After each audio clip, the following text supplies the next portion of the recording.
उत्तराखंड विधानसभा चुनाव 2022 में अब हम नतीजों के लिए विश्लेषण करेंगे ओपी यादव जी से। यादव जी, आपका स्वागत है। नमस्कार। क्या कहेंगे आप उत्तराखंड के नतीजों के बारे में?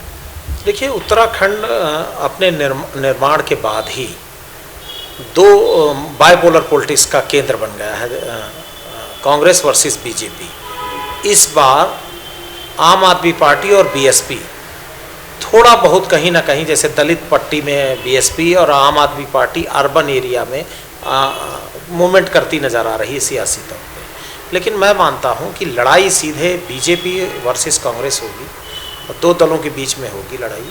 और चूंकि बीजेपी सत्ता में है तो एंटी इनकम्बेंसी, जो सत्ता विरोधी रुझान है, उसका नुकसान भी भारतीय जनता पार्टी को ही होगा। और एक जो सबसे माइनस जो मैं देखता हूं व्यक्तिगत तौर पर, भारतीय जनता पार्टी ने जो अपने इस 5 साल के टेन्योर में, कार्यकाल में 3 मुख्यमंत्री की अदला बदली किया है, उसका भी एक ड्रॉबैक है भारतीय जनता पार्टी को। और चूंकि अमूमन ये सियासत में होता रहा कि जो पार्टी सत्ता में होती है उसका विरोध होता है, चूँकि भारतीय जनता पार्टी की जो दिल्ली में लीडरशिप बैठी है वो कहीं ना कहीं कामराज प्लान को मजबूती से ज़्यादातर विधायकों की टिकट काट देना, उनकी सीट को शिफ्ट कर देना, बगल के ज़िले में देना, बगल की सीट पर शिफ्ट करना, ये ज़्यादातर अमूमन इस तरह के प्रयोग देश के सभी राज्यों में भारतीय जनता पार्टी करती है। क्योंकि अमित शाह जी व्यक्तिगत तौर पर भारतीय राजनीति में जिस तरह उनका काम करने का अंदाज है, वो भारतीय जनता पार्टी में उनके साथ काम करने वाले बड़े जो लीडरान हैं वो भी नहीं समझ पाते। तो निश्चित तौर पर भारतीय जनता पार्टी एड़ी चोटी का जोर लगा रही है कि देहरादून में उसकी सत्ता में वापसी हो जाए, और उस पर काम भी हो रहा है और उसके नतीजे भी पा रही। जैसे उत्तर प्रदेश में आखिरी समय खुद उत्तर प्रदेश देश के गृह मंत्री कैराना में ग्राउंड पर उतरकर मूवमेंट कर रहे थे। लेकिन कांग्रेस ने इस बार पूरी तरह से भारतीय जनता पार्टी को एंटी इनकम्बेंसी फैक्टर का लाभ लेने की कोशिश किया है। और चूंकि हरीश रावत का अपना है, और जो भारतीय जनता पार्टी के फोल्ड में, चूंकि 2017 में कांग्रेस सत्ता में थी, तो जो कांग्रेस की नाराजगी से बहुत सारे कांग्रेस के सीनियर लीडर बीजेपी की तरफ मूव कर गए थे, वो उनकी भी घर वापसी हुई है और उस घर वापसी का भी लाभ कांग्रेस पार्टी वहाँ उठा रही है। तो देहरादून में जो पिक्चर साफ हो रही है, मैं मानता हूं कि कांग्रेस को इस बार उत्तराखंड की जनता वॉकओवर देने के मूड में है, और लगभग जो सियासी मिजाज बन रहा, जो सियासी ताना बाना है, वो कांग्रेस के पक्ष में जा रहा है। लेकिन भारतीय जनता पार्टी इस राज्य में, इस पहाड़ी राज्य की तगड़ी चुनौती को बहुत शिद्दत के साथ महसूस कर रही है और उस पर काम भी कर रही है। लेकिन कभी कभी होता है, अच्छा, जनता का भी मिजाज है, क्योंकि बाइपोलर पॉलिटिक्स है देहरादून की। अगर तीसरा कोई पॉलिटिकल पार्टी होती, जैसे पंजाब में है कि आम आदमी पार्टी की एंट्री हो गई, कैप्टन साहब की पार्टी है, लेकिन यहाँ सिर्फ 2 पार्टी हैं। बगल के राज्य उत्तर प्रदेश में सेंट्रलाइज्ड है जो पार्टी, समाजवादी पार्टी, चूँकि उत्तराखंड का जो जातीय समीकरण है, डेमोग्राफिक्स है, 2% के आसपास बैकवर्ड वोट है। तो समाजवादी पार्टी को, ये बात अलग है कि अमरीश कुमार समाजवादी पार्टी से पार्लियामेंट का चुनाव एक जमाने में हरिद्वार से जीत चुके हैं, और बीएसपी के भी सिंगल कैंडिडेट सदन में आ जाते हैं। लेकिन चूँकि जो ट्रेडिशनल वोट बैंक है एसपी और बीएसपी का, वो बहुत मजबूत नहीं है, इसलिए लड़ाई सीधे बाइपोलर होती है, 2 पार्टियों के 2 ध्रुवीय लड़ाई होती है, और मैं मानता हूं कि इसमें कांग्रेस का अपर हैंड रहेगा। और जहां तक मैं देखता हूं, चूंकि मैंने वहां पर सर्वे किया था, तो कुछ सीटें ऐसी हैं जो अब जाके ऐसा लग रहा है कि उस सर्वे में भी वैसा लग रहा था और अभी भी ऐसा लग रहा है कि वो 100% जैसे जीत जाएंगे। जैसे कि देहरादून की धर्मपुर सीट ले लेते हैं, विनोद चमोली वहाँ से अग्रवाल, दिनेश अग्रवाल के लिए एक तरफा हरा देंगे, वो सीट एक तरफा हो रही है। लेकिन मसूरी की जो गणेश जोशी हैं, वो उनकी सीट फंसी हुई है। थापली जो कांग्रेस से हैं, उन्होंने उनको वहाँ पर बड़े कांटे के मुकाबले में फंसा रखा है।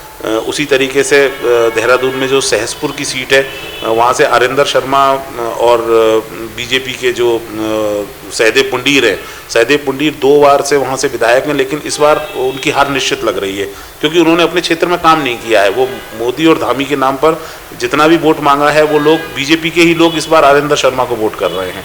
तो वहाँ पर कुछ प्रांतीय और देश के मुद्दे ना होकर लोकल मुद्दे ज़्यादा प्रभावी हो रहे हैं। उसी तरीके से हरिद्वार की सीट में बीजेपी के जो प्रदेश अध्यक्ष हैं मदन कौशिक, वो एक तरफा जीत रहे हैं, क्योंकि वो कभी हारे ही नहीं है उस सीट से, और शायद ये पूरे देश में एकमात्र ऐसी सीट होगी जिसमें लोग ये कहते हैं कि ये इनका मार्जिन कितना होगा, हार जीत की तो वहाँ बात ही नहीं है।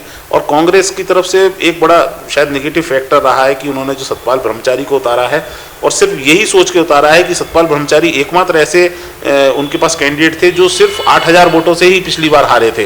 पिछले आज से करीबन 10 वर्ष पहले जब वो मदन कौशिक के सामने खड़े हुए थे तो वो सबसे कम मार्जिन से हारने वाले प्रत्याशी थे। तो वो सीट हरिद्वार की बीजेपी के पास जाती हुई दिखाई दे रही है। मैंगलोर की सीट पे बसपा और कांग्रेस हैं, बीजेपी वहाँ पे तीसरे नंबर पे आ गई है। कलियर सीट चूंकि मुस्लिम बहुल एरिया है तो कांग्रेस जीत लेती है वहाँ पर। उसके अलावा जो ये कुमायूं मंडल की बात करें तो वहाँ पर भी कांग्रेस ज़बरदस्त फाइट में है, और मुझे ऐसा लगता है कि जो कांग्रेस और बीजेपी 5-5 साल एक बार ये राज चलाते हैं, तो इस बार कांग्रेस आने की चांसेस मुझे ज़्यादा लग रहे हैं। आपका क्या कहना है? देखिए निकुंज जी, सितारगंज खटीमा ये वाला जो बेल्ट है, इस बेल्ट में कांग्रेस बहुत मजबूती से चुनाव लड़ती नज़र आ रही है। और जो होता क्या है ना कि जहाँ पर दो पार्टियों के बीच में लड़ाई होती, दूसरा एक बड़ा फैक्टर ये है कि पर प्रांतीय भी बहुत हैं, दूसरे राज्य से, खासकर उत्तर प्रदेश के बहुत सारा वोटर है। आप देखिए कि जो ये उधम सिंह नगर वाला एरिया है, सितारगंज खटीमा, इस पट्टी में आप देखेंगे तो उत्तर प्रदेश से, क्योंकि उत्तर प्रदेश की बॉर्डर से सटा हुआ है, तो बहुत सारा ऐसा वोट है जो उत्तर प्रदेश से शिफ्ट कर गया है। तो जो पर प्रांतीय वोट है वो भी बहुत कुछ वहाँ नतीजों को प्रभावित कर रहा है। और दूसरा सबसे बड़ी चीज़ ये है कि चूँकि एंटी इनकम्बेंसी का जो मिजाज है जनता का, वो सीधे उसका नुकसान भारतीय जनता पार्टी को हो रहा है। अगर भारतीय जनता पार्टी जो भी पोजीशन रिटेन करने जा रही, वो पोजीशन समझिए कि बीजेपी की सेंट्रल लीडरशिप की वजह से है। ऐसा नहीं है, पुष्कर धामी चूँकि बहुत करिश्माई व्यक्तित्व है, यूथ हैं, और जो प्रयोग भारतीय जनता पार्टी ने अभी आखिरी समय किया, ये प्रयोग बहुत पहले कर देना चाहिए था, तो नतीजे इतने खिलाफ में नहीं जाते। क्योंकि पुष्कर धामी व्यक्तिगत तौर पर उनका जो चेहरा है और उनके फेस पर जो चुनाव लड़ा जा रहा, तो कहते हैं ना गंगा यमुना से बहुत पानी बह जाना, तो उसी तरह देहरादून की सियासत में हुआ। बीजेपी का ये प्रयोग थोड़ा उल्टी चाल में चला गया। जी, डोईवाला से जो इनके त्रिवेंद्र सिंह रावत थे बीजेपी के, तो उनका तो इतना विरोध था कि लोगों ने बोल दिया था जो व्यक्ति हमारा 4.5 साल मुख्यमंत्री रहा है, अगर इस बार आ गया तो हरा देंगे उसके लिए। पार्टी के अंदर से ही ये थी, और त्रिवेंद्र जी ने इसीलिए जो है बोल दिया कि मैं स्वास्थ्य कारणों से नहीं लड़ूंगा। तो ये एक बड़ा निगेटिव फैक्टर बीजेपी के अंदर आ रहा था लोगों के अंदर। और डोईवाला विधानसभा जो कि बीजेपी का गढ़ रही है, लेकिन इस बार लगता है वहाँ से भी कांग्रेस जीत जाएगी।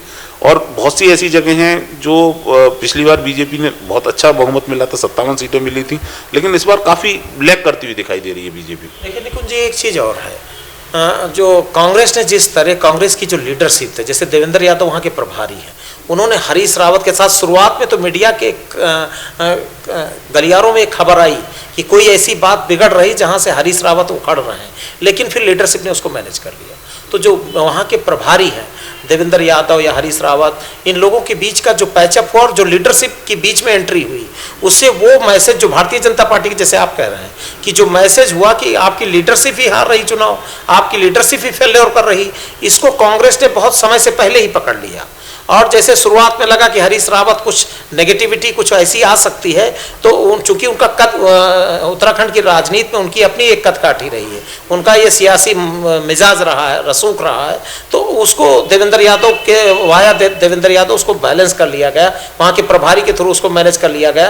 क्योंकि उत्तर भारत में जिन 5 राज्यों में चुनाव हो रहे हैं, गोवा, मणिपुर, उत्तराखंड, उत्तर प्रदेश और पंजाब, जहाँ कांग्रेस को लग रहा कि ये स्टेट हमें मिलने जा रहा, वो राज्य है उत्तराखंड।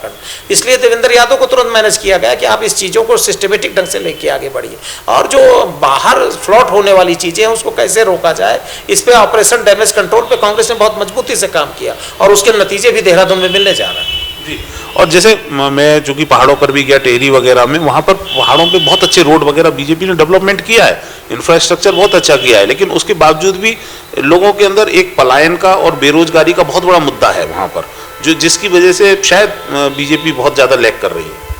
देखिए निकुंज जी, 5 साल जब कोई भी पॉलिटिकल पार्टी सत्ता में रहती है, डेवलपमेंट का, कोई भी पॉलिटिकल पार्टी है डेवलपमेंट पे फोकस करती है, बीजेपी ने भी काफ़ी काम किया, लेकिन चूंकि जो बेसिक नीड्स है, इंफ्रास्ट्रक्चर की बात कर लिया जाए, स्कूल कॉलेज की बात किया, एजुकेशन सेक्टर की बात किया जाए, तो कहीं ना कहीं जो लैक होता है और नतीजे देने में भी लैक हुआ, तो उसका, और कोरोना में की मिसमैनेजमेंट का भी।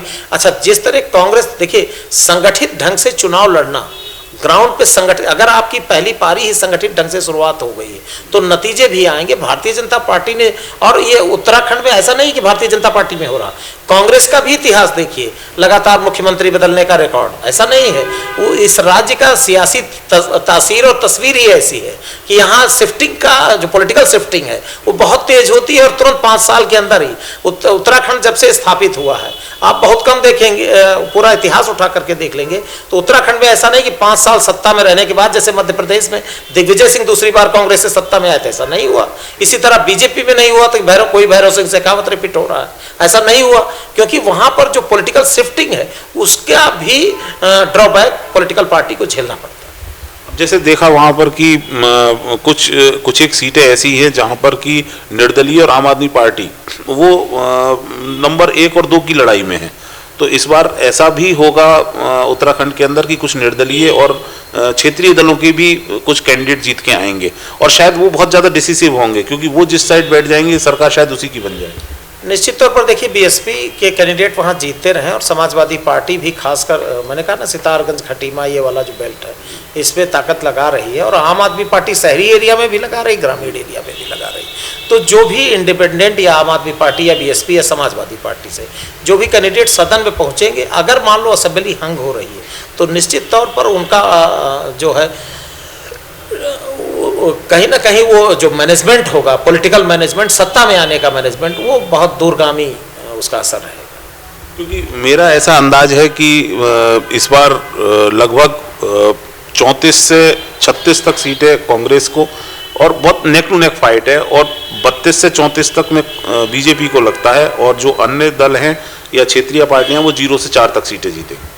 निश्चित तौर पर देखिए, मैं मानता हूं कि कांग्रेस एब्सोल्यूट मेजोरिटी की तरफ पूरे 5 राज्यों में किसी राज्य में जा रही तो राज्य है उत्तराखंड। लेकिन चूंकि सिंगल लड़ाई भी बीजेपी लड़ रही है तो मैं थोड़ा सा आपकी बात से थोड़ा डिफर होता हूं, लेकिन मैं इतना बात तय है कि बहुत बड़ा वेरिएशन नहीं आ रहा है कांग्रेस और बीजेपी के बीच में। लेकिन चूंकि मैंने कहा ना कि बीजेपी ने जिस तरह पॉलिटिकल मैनेजमेंट शुरू किया वो थोड़ा देर से शुरू किया, नहीं तो स्थिति कुछ और होती।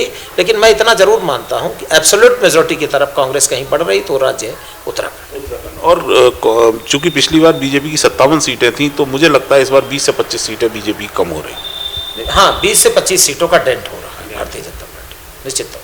तो ये थी हमारी उत्तराखंड से दलगत स्थिति। बहुत धन्यवाद साथियों। जैसा कि आप जानते हैं, उत्तराखंड विधानसभा चुनाव के लिए आज चुनाव प्रचार का आखिरी दिन है। मैं भी पूरे उत्तराखंड में जगह जगह जाकर अलग अलग विधानसभाओं में जाकर अपने प्रत्याशियों के लिए प्रचार में संलग्न रहा हूं पिछले कुछ दिनों में। हर जगह निश्चित रूप से भारतीय जनता पार्टी अभी सत्ता में है तो वो भी चुनाव लड़ रहे हैं। कांग्रेस पहले 10 साल यहाँ सत्ता में रही है, वो भी चुनाव लड़ रही है। आम आदमी पार्टी पहली बार चुनाव लड़ रही है, लेकिन हर जगह बहुत ज़बरदस्त उत्साह लोगों में देखने को मिल रहा है।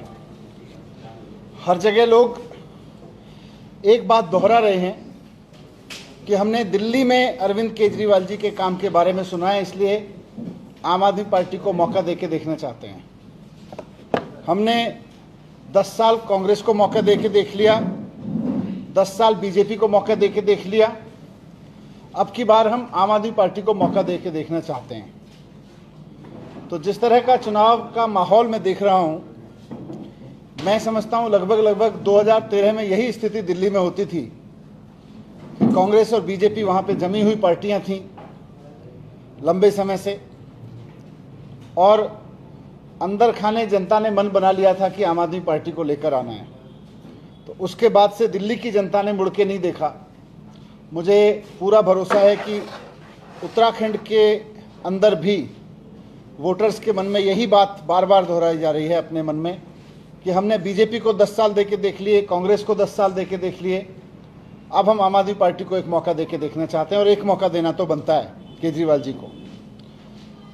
हर जगह जहां जहां कांग्रेस और बीजेपी भी चुनाव मैदान में हैं, मैं सोच रहा था कि ये लोग क्या कहने के लिए, किस भाव से मैदान में हैं। मेरे साथी मुझको बता रहे थे कि उत्तराखंड में कांग्रेस और भारतीय जनता पार्टी के मुख्यमंत्री जो लगभग मुख्यमंत्री तो बहुत सारे रह गए, लेकिन 10-10 साल रहे। इन्होंने 9,245 घोषणाएं तो मुख्यमंत्रियों ने अपने मुंह से की हैं कि हम उत्तराखंड के लिए ये करेंगे, हम उत्तराखंड के लिए ये करेंगे। भारतीय जनता पार्टी और कांग्रेस के मुख्यमंत्रियों ने 9,245 घोषणाएं की हैं उत्तराखंड के लिए, और उसमें से पूरी केवल 18 हुई हैं, और कागज पे शुरू मतलब ऑर्डर करने के लिए केवल 500 हुई हैं। कागज पे ही हुई हैं, हुआ कुछ नहीं है, जमीन पे कुछ नहीं हुआ। तो ये बीजेपी वाले जब लोगों के बीच वोट मांगने जाते हैं तो किस लिए जा रहे हैं? कुछ और फर्जी घोषणाएं करने के लिए, या जो इनके मंत्रियों ने, इनके विधायकों ने बड़ी बड़ी कोठियां बनाई हैं, इनके मन में है कि हमने पिछले बार अपने विधायक के लिए 200 करोड़ की कोठी बनाई थी, अब 400 करोड़ की कोठी बनानी है, इसलिए वोट चाहिए। या जो विधानसभा में, क्योंकि लोगों को रोजगार तो इन्होंने दिया नहीं, पद खाली पड़े सरकार में, लेकिन जो भर्तियां की वहां इन्होंने पिछले दरवाजे से भर्तियां कर ली। हमने तो दिखाया था कि किस तरह से 25,000 रुपए लेके इन्होंने कर्नल कोटियाल साहब को ही चौकीदार की नौकरी दे दी थी। तो क्या बीजेपी वाले इस 25-25 हजार की नौकरी के धंधे को आगे बनाने के लिए वोट मांगने जा रहे हैं? मैं गंगोत्री के गांव में गया, टिहरी के गांव में गया, मैं बागेश्वर के गांव में गया, हर जगह मैंने देखा, कपकोट के गांव में गया, हर जगह मैंने देखा कि गांव खाली पड़े हैं। वहाँ महिलाएं हैं, कुछ बुजुर्ग हैं, नौजवान बहुत कम संख्या में हैं, और उनमें से अधिकतर नौजवान, जब मैं गया वहाँ पे गांव में और वहाँ के फ़ोटो मेरे फेसबुक वगैरह पे गए तो मुझे दिल्ली में मिले। कह रहे जी आप हमारे गांव गए थे, हम मजबूरी में यहाँ पे हैं, अगर हमें अच्छी नौकरी वहाँ मिल जाए, हमारे लिए अच्छी शिक्षा वहाँ हो जाए, अच्छे बच्चों के लिए कुछ अस्पताल हो जाए तो हम वहीं रहना चाहेंगे। लोग वापस आना चाहते हैं बहुत सारे, मुझे खुद लोगों ने कहा। तो बीजेपी क्या कहने जा रही है वोट मांग के कि हम पलायन को और बढ़ाएंगे? 10 साल में आपकी नीतियों की वजह से पलायन बढ़ा, तो आप किस लिए वोट करें उत्तराखंड के लोग? आपको पलायन की पॉलिसी को आगे बढ़ाने के लिए। कांग्रेस को किस लिए वोट करें? कांग्रेस वोट मांगने जा रही है तो 10 साल तो कांग्रेस की सरकार भी रही। पलायन की नीतियां, रोजगार की नीतियां, स्कूल शिक्षा, कॉलेज शिक्षा, अस्पताल, सब कुछ आपकी नीति वही रही जो बीजेपी की है। फिर किस लिए वोट करें लोग आपको? इसलिए कि आपके कुछ विधायक जीते हैं और वापस भारतीय जनता पार्टी की सरकार बनवाएं। तो आज कांग्रेस चुनाव लड़ रही है इस उम्मीद में कि उसके कुछ विधायक जीतेंगे तो भारतीय जनता पार्टी की सरकार बनवाएंगे। बीजेपी चुनाव लड़ रही है वापस अपने उसी करप्शन के एजेंडे को आगे लगाने के लिए।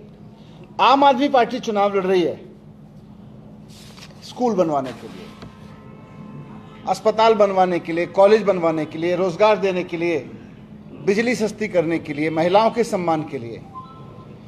आज कांग्रेस और भारतीय जनता पार्टी में हिम्मत नहीं है अगर ये कह दें, कांग्रेस के लोग, अभी चुनाव में 2 दिन है, लगभग 1.5 दिन है, कांग्रेस के लोग खड़े होकर कह दें कि अगर हमने 5 साल की सरकार में काम नहीं हुआ तो वोट मत देना, नहीं कह सकते। आज बीजेपी के लोग कह दें कि अगर हमने 5 साल में काम नहीं किया हो तो वोट मत देना। मैं कल हरिद्वार ग्रामीण के एक वहाँ पे विधानसभा में सड़क पे घूम रहा था लोगों से मिलते हुए, तो एक स्कूल से बच्चे निकल के आए, उनके टीचर्स भी साथ में थे। निश्चित रूप से टीचर्स और बच्चों की बात होती होगी। बच्चों ने कहा सर हमने सुना है आपने दिल्ली के स्कूल बड़े अच्छे कर दिए, हमें उत्तराखंड में भी ऐसे स्कूल चाहिए। मैं अरविंद पांडे जी की विधानसभा में गया, वहाँ पे मैंने देखा कि जिस जगह मेरी विधानसभा में सभा हो रही थी वहाँ पे वो स्कूल की इतनी बुरी हालत, 2 कमरे का एक कॉलेज खोल रखा है उन्होंने, लोगों को ये बताने के लिए कि देखो हमने कॉलेज खोल दिया, लेकिन 2 कमरों का खोल रखा है। टीचर्स के स्टाफ रूम में कॉलेज खोल दिया, मजाक बना रखा है इन्होंने एजुकेशन को। आज आम आदमी पार्टी चुनाव लड़ रही है कर्नल कोटियाल जी, अरविंद केजरीवाल जी के इन वादों को पूरा करने के लिए।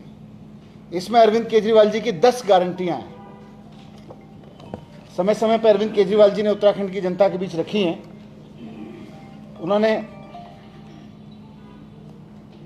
अरविंद केजरीवाल जी ने गारंटी दी है उत्तराखंड की जनता को कि अगर हमारी सरकार बनती है तो हर घर को 300 यूनिट बिजली और 24 घंटे बिजली मिलेगी, हर युवा को रोजगार मिलेगा, और जब तक रोजगार नहीं मिलेगा तब तक हर महीने 5,000 रुपए का बेरोजगारी भत्ता मिलेगा। ये अरविंद केजरीवाल जी की गारंटी है। हम इसलिए चुनाव लड़ रहे हैं, हम इस गारंटी के लिए चुनाव लड़ रहे हैं कि मातृशक्ति को सम्मान में 1000 रुपये की राशि हर महीने मिलेगी। भ्रष्टाचार मुक्त उत्तराखंड बनाएंगे। ये नहीं है कि मंत्रियों के बच्चों को नौकरियां मिल रही हैं, पिछले दरवाजे से नौकरियां मिल रही हैं, 25,000 रुपये देके नौकरियां मिल रही हैं। बेहतरीन स्वास्थ्य व्यवस्था करेंगे, हर गांव में मोहल्ला क्लिनिक खोलेंगे। विश्व स्तरीय शिक्षा व्यवस्था करेंगे जैसे दिल्ली में की है। अरविंद केजरीवाल जी की गारंटी है कि जिस तरह दिल्ली में वर्दीधारी सैनिक को, वो चाहे सिपाही को, चाहे वो दिल्ली पुलिस का हो या सेना का हो, अर्धसेना का हो, अगर वो देश के लिए अपनी वर्दी की फर्ज की खातिर जानबाजी पे लगाते हुए अपना काम करता है और शहीद हो जाता है, तो परिवार को शहीद सम्मान राशि में 1 करोड़ रुपए हम दिल्ली में देते हैं। वही 1 करोड़ राशि उत्तराखंड में भी दी जाएगी। पूर्व सैनिकों को सरकारी नौकरी, मुफ्त तीर्थ दर्शन और हर गांव तक सड़क, ये 10 गारंटी अरविंद केजरीवाल जी ने दी हैं। आज हम इस पे चुनाव लड़ रहे हैं। भारतीय जनता पार्टी और कांग्रेस किस पे चुनाव लड़ रही है आप सब जानते हैं। मैं आप सबके माध्यम से एक बार फिर से उत्तराखंड की जनता से अपील करना चाहता हूं कि आपने 10 साल बीजेपी को मौका दिया, 10 साल कांग्रेस को मौका दिया, खूब मौके देके देख लिया आपने। आप एक बार अरविंद केजरीवाल जी की आम आदमी पार्टी को भी मौका देके देखिए, आप देखेंगे कि काम क्या होता है। आप एक काम करने वाली सरकार चुनेंगे। धन्यवाद। जो अभी तक का प्रचार प्रसार हुआ है उसके मुताबिक किस तरह का पूरे प्रदेश में माहौल आपने देखा और इस तरह आम आदमी पार्टी को कहां देखते हैं? मैं बिल्कुल 2013 जैसी स्थिति देख रहा हूं कि वहां अंडर करंट था बहुत, और लोग मुझे अलग से भी मिले, हर जगह कह रहे हैं कि जी हम वोट करेंगे, हमारे पूरे परिवार ने मन बना लिया है, हमारे पूरे मार्केट ने मन बना लिया है, हमारी गली ने मन बना लिया है। यही बात मुझे दिल्ली में भी खूब सुनने को मिलती थी जब नई नई पार्टी थी वहाँ पे। अब तो लोग खुल के काम के बारे में बात करते हैं, लेकिन उस वक्त तो वहाँ काम नहीं था। यहाँ तो उत्तराखंड में दिल्ली का काम भी बोल रहा है। आज कई विधानसभाओं में घूमकर भी आ चुके हैं, क्या लग रहा है अभी उत्तराखंड में कितनी सीटें जो हैं आम आदमी पार्टी उत्तराखंड में लेकर है? उत्तराखंड के लोगों ने मन बना रखा है अरविंद केजरीवाल जी को मौका देने का, और जब जनता मौका देने पे आती है तो 70 में से 67 भी देती है। तो कितना दे सकती है अभी कह नहीं सकते, लेकिन बहुत उम्मीद है कि कोई लैंडस्लाइड भी हो सकता है। शुभकामनाएं कि पत्रकारिता छोड़ने के बाद आपका चेहरे पे ज्यादा निखार आ गया। दूसरा ये हरिद्वार और काशीपुर, ये 2 सीटें छोड़ के जमानत कहाँ बच रही है आपकी? आप देखिएगा 10 मार्च पे बात करेंगे। यूनिफॉर्म सिविल कोड लागू करने की बात की, उन्होंने क्या सत्ता में आते ही इसको लागू करेंगे कमेटी? आप किसको देखते हैं? यूनिफॉर्म सिविल कोड से लेके सारी चीजें इनको सत्ता में आने से पहले समझ में नहीं आती हैं। 5 साल क्या कर रहे थे? सो रहे थे, भजन कर रहे थे। 5 साल में क्यों नहीं किया? क्योंकि चुनाव के समय पे आके जब लोग पूछें स्कूल कहाँ है, अस्पताल कहाँ है, अरविंद पांडे जी के मोहल्ले में जाके लोग पूछें ये 2 कमरे का कॉलेज में बच्चे कहाँ पढ़ाएं, कौन से कमरे में पढ़ाएं, तब कहते हैं हम सत्ता चुनाव में आने के बाद ये करेंगे। बताए ना पहले 5 साल क्या किया मैनिफेस्टो में भी, और मैनिफेस्टो में क्यों नहीं है उनकी अगर है तो? सर पार्टी के कई सदस्य जो हैं छोड़कर जा रहे हैं, ऐसे में कैसे जनता के लिए विश्वास हो सकता है कुछ जा रहे हो, लेकिन बहुत सारे लोग आए भी हैं। पिछले आप 1-1.5 साल में देखें तो इतने लोगों ने पार्टी ज्वाइन की है। अगर सरकार बन गई तो क्या बहुत सारी गारंटियां, लेकिन क्या लगता है 70 विधानसभाओं पे आप चुनाव लड़ रहे हैं, कितना इफेक्ट मानते हैं? जनता कैसे भरोसा पाएगी? सर वो वादे बहुत बड़े बड़े वादे हैं, जनता तक उस पर पहुंचना और धरातल पर हमारे कार्यकर्ताओं ने, हमारे कैंडिडेट्स ने जनता तक पहुंचाया है। अब निश्चित रूप से जनता के मन में जो है वो जनता 14 तारीख को बताएगी, लेकिन जो हमें फील आ रही है, जो हमें भरोसा आ रहा है कि जनता को अरविंद केजरीवाल जी के रूप में एक भरोसेमंद नेता मिल गया है। कर्नल कोटियाल के रूप में एक ऐसा व्यक्ति मिल गया है जो उनके लिए जब सत्ता में नहीं थे, जब किसी पद में नहीं थे, तब उन्होंने इतना काम किया, इतने लोगों को रोजगार लगाए। कल मुख्यमंत्री बनेंगे तो कितने लोगों को रोजगार लगाएंगे कह नहीं सकते। अगर आपकी सरकार बनी तो यहाँ भी शाहीन बाग को आप बढ़ावा आपको बताएंगे क्या क्या बढ़ाएंगे, आपको सब पता है। सारों को पढ़ा देंगे, उसके बाद बचेगा नहीं। सारा जनतावादी सरकार देंगे यहाँ भी।